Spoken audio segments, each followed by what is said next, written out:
So guys, मेरे batch में 12th start हो चुका है और 11th मेरा कंप्लीट बैकलॉग है। चाहे वो फिजिक्स की बात करो, केमिस्ट्री की बात करो या बायो की बात करो, बट धीरे धीरे मैं उसे कवर कर रही हूँ। बट 12th स्टार्ट होने से हम ये जरूर सोच सकते कि भाई अब नीट हमारे बहुत ज्यादा करीब आ रहा है और इसका फियर इतना ज्यादा मेरे दिमाग में बैठ गया ना कि मैं कैसे क्या करूं।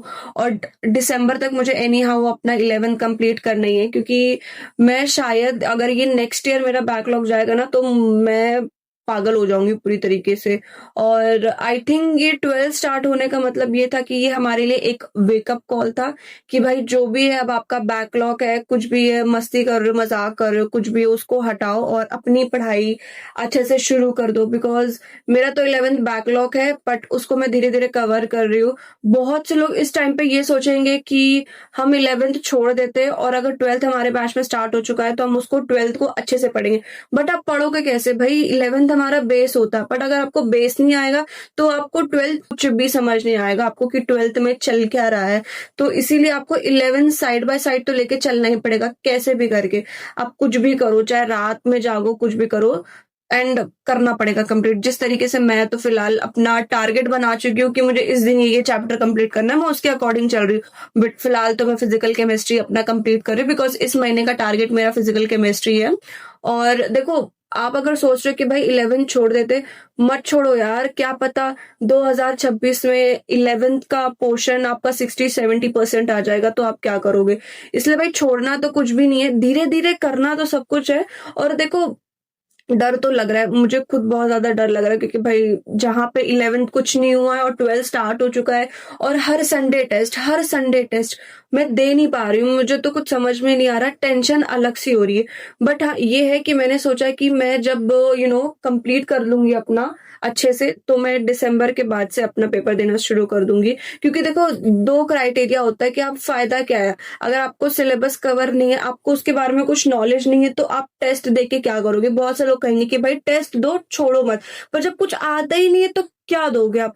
अगर मान लीजिए आपके 720 में से 650 नंबर आते तो वो तो तुक्का वाला मार्क्स आ गया ना, कि 650 आ गया आपके। बाकी ऑनेस्टली तो ऐसा होगा नहीं। एंड देखो, डरो मत, फिलहाल अब यही कर सकते हैं कि हम 11 साइड बाय साइड करते हैं। और देखो, इट्स अ वेकअप टाइम कि भाई अब हमें कुछ भी बिना सोचे समझे अब हमें 11th और 12th दोनों को साथ में लेकर चलना पड़ेगा। सुबह में हमारी क्लास होती है, तो सुबह में आप अपना 12th जो भी है आप अपना करंट चलाओ और उसके बाद शाम के टाइम पे अपना 11th वन शॉट से कंप्लीट करो। चाहे वो फिजिक्स हो, केमिस्ट्री हो या बायो हो, आपको इस तरीके से करना पड़ेगा। एंड देन क्वेश्चन प्रैक्टिस करो, पीवाईक्यूज करो एंड अदर बुक्स, या अगर आपके पास मॉड्यूल्स वगैरह है तो उसको रेफर करो। ठीक है। एंड दूसरा ये है कि आपको अपना माइंडसेट क्लियर करना पड़ेगा कि आपको डिसिप्लिन के साथ स्मार्टली और कंसिस्टेंट रहना पड़ेगा, क्योंकि इसके बिना आपके बैकलॉग्स क्लियर नहीं होंगे। और देखो, 11th आप सब जानते हैं कि वो हमारा बेसिक होता। अगर फॉर एग्जांपल मैं आपको बताती हूँ, अगर आपको फिजिक्स रिवाइज करना, पर अगर आप बेसिक मैथ्स, वेक्टर और काइनेमेटिक्स के बिना आप सोच रहे हो कि भाई हम फिजिक्स पूरा रिवाइज कर लेंगे, तो आपको कुछ भी समझ नहीं आएगा। जब देखो, दो चीजें होती है, जब हम वीडियो देखते हैं, वीडियो देख के हम सोचते हैं कि भाई हाँ हाँ सर इस तरीके से समझा रहे हैं, उस टाइम पे तो हमें समझ में आ जाता है। बट जब हम सेल्फ स्टडी करते, खुद से उन क्वेश्चंस को प्रैक्टिस करते हैं देख के, तो हमें तब समझ में नहीं आता है कि भाई इसका आया कैसे, ये फॉर्मूला कैसा है। तो देखो, बेसिक्स क्लियर करना तो बहुत ज्यादा जरूरी है। एंड मुझे तो डर लग रहा है कि भाई अब कैसे क्या होगा, बिकॉज नवंबर भी खत्म होने वाला है और दिसंबर भी शुरू ही हो जाएगा कुछ दिनों में ऑब्वियसली, क्योंकि जिस तरीके से 2025 भाग रहा है, दौड़ रहा है, मुझे तो लगता है भाई 2025 इतनी जल्दी खत्म हो जाएगा ना कि जिसमें बैकलॉग रह का रह ही जाएगा और कुछ नहीं है। यही है कि भाई हमें 11th के साथ 12th भी मैनेज करना पड़ेगा एंड डेफिनेटली हम कर लेंगे। देखो, टेंशन लेने की बात नहीं है, बस ये है कि थोड़ा सा पेशेंस के साथ काम करो। बिकॉज अगर आप में पेशेंस लेवल अच्छा होगा ना तो आप अच्छे से कर लोगे सब कुछ। और डरो मत यार। और पहली चीज तो देखो, रियलाइज करो कि 11th छोड़ना नहीं है, 11 12 दोनों को साथ में लेके चलना है। और 12th जो भी है, और 12th को एकदम पकड़ के चलना। अगर आप सोचो कि भाई हम बैकलॉग क्लियर करेंगे और बैकलॉग की वजह से अगर आपका 12th का भी बैकलॉग हो गया, फिर भाई फिर पानी में चले गए भाई तुम। इसीलिए मैंने सोचा है कि भाई मैं ऐसा नौबत बिल्कुल नहीं आने दूंगी। मेरे बैच में तो भाई आज मेरा डे 1 था फिजिक्स का 12th का, और बॉटनी भी स्टार्ट हो चुका है, जूलॉजी भी स्टार्ट हो चुका है, एंड कुछ दिनों में ऑर्गेनिक भी स्टार्ट हो जाएगा। तो इट मीन्स अब जो है बहुत अच्छे से हमें ध्यान रखना पड़ेगा भाई। डर तो मुझे लग रहा है इतना, मेरे चेहरे से तो आपको लग रहा होगा कि भाई मैं हंस रही हूँ। भाई मैं खुद के लिए हंस रही हूँ कि चल क्या रहा है मेरे साथ, क्योंकि कुछ भी चल रहा है, कुछ भी सिनेरियो चल रहा है, मतलब क्या ही बोलूं भाई, कुछ समझ नहीं आ रहा। बट आई फील ये वीडियो मैं बनाना चाहती थी कि भाई आपको भी रियलाइज्ड हो, अगर आप अभी तक सोच नहीं पा रहे हो ना कि भाई हो क्या रहा है या हम करना क्या चाहते हैं, बट अब आपको समझना पड़ेगा। क्योंकि भाई अगर फिजिक्स 12th की स्टार्ट हो चुकी है ना, इसका मतलब नीट आपका बहुत पास आने वाला है, लिटरली बहुत करीब है नीट, ऐसा फील कर लो आप लोग।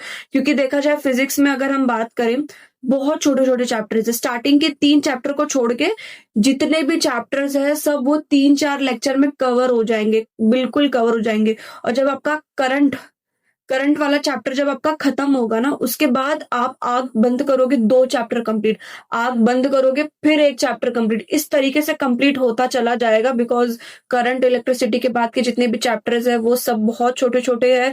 It contains only 3-4 lecture, that's it, minimum maximum I would say. And उसके बाद 12th खत्म, जैसे ही 12th खत्म ना, फिर आपका ये चीज है कि डिसिप्लिन रह के स्मार्ट वर्क करना है, कंसिस्टेंटली रहना है, क्योंकि देखो ये चीज बहुत ज्यादा जरूरी है।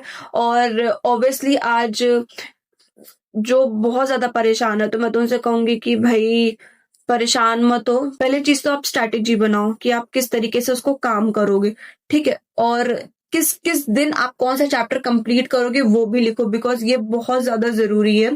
एंड देखा जाए तो अगर मैं फिजिकल केमिस्ट्री की अपनी बात करूँ ना, मैंने ऑलरेडी एक वीडियो अपलोड किया हुआ है जिसमें कि अगर आपके फिजिकल केमिस्ट्री का बैकलॉग है तो आप उसको नवंबर महीने में कैसे कंप्लीट करोगे। और आज हमारा चैप्टर 3 है जिसको हमें करना है सोल्यूशन चैप्टर।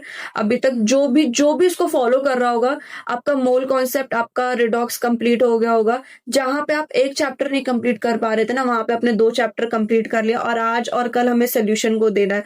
तो आप मुझे जरूर बताइए कि आपको अगर ऐसी वीडियोस अगर और चाहिए होंगे तो मैं जरूर अपलोड करूंगी। और आप पहले तो कमेंट करो कि भाई जैसा भी है हम अपना 11th और 12th साथ में लेके चलेंगे, ठीक है। And let's do it together. पहले तो बताओ आपके कितने लेक्चर या कितने चैप्टर्स का बैकलॉग है, अगर आपको चाहिए तो मैं जरूर आपको वीडियो बना कर दूंगी।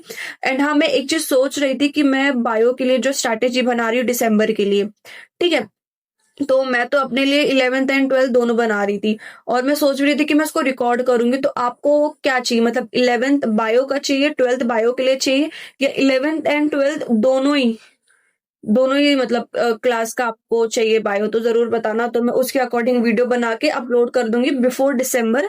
दिसंबर से पहले मैं आपको अपलोड कर दूंगी कि आप उसको देख लोगे, तो आप अपना डे 1 मतलब 1st ऑफ दिसंबर से आप शुरू कर दोगे कि किस दिन से आपको अपना यू नो बायो कंप्लीट करना, and by end of December आपका जो बायो बहुत अच्छे से कंप्लीट हो जाएगा। तो चलो मिलते हैं नेक्स्ट व्लॉग में। डरो मत, बस पढ़ते रहो, कंसिस्टेंटली पढ़ते रहो, और बस टेंशन फ्री हो जाओ। और कमेंट में जरूर बताइएगा जो मैंने आपसे पूछा है, ठीक है। चलो मिलते हैं, बाय बाय।